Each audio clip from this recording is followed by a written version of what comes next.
So I'm going to throw it to you guys. Which new player do you want to talk about first? I was pretty surprised by Dallas and how they just dominated in their game. And PJ Washington Gafford looked fantastic. Dude, they both looked. The Mavericks, that was like that entire game was just like so magical. Like it went perfectly. Especially like 19-9 off the bench for Big Gafford is kind of crazy.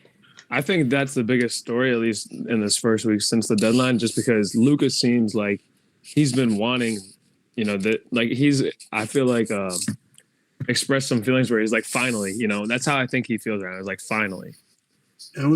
Both of those guys those two new front court guys had a great game. Gafford 19-9, PJ Washington 14-5, but when he was on the floor had a plus minus of 24. Like just his impact anyways. Won this game by like 30 points.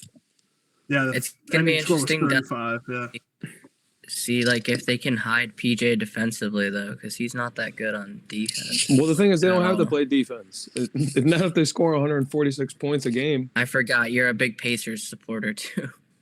Well, no, I'm a defense guy, but you got to play to your strengths. The thing that we talked about after the trade last time is like PJ Washington's defense. Like it's hard to tell of like a player's defensive skills when they're on a team that's so bad. That's true. Like, is PJ the defensive problem in Charlotte, or like, is he a good defender that's just on a bad team? We'll finally get to see it here. I think that he has the skills to do it though. Like, he's an athletic guy at that power forward position. Keeping the OKC Thunder, one of the best teams in the West this year, at only 111 points.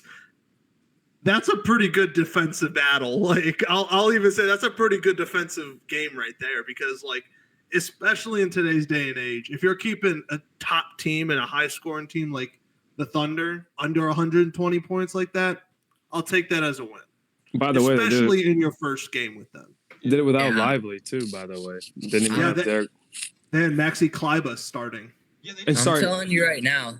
I still don't think I don't think either of these trades takes them to the point where they can beat Denver or the Clippers. I think come playoff time, those two teams, I think that's if they're 1 and 2, I think that's the Western Conference Finals. I think it's too early to tell.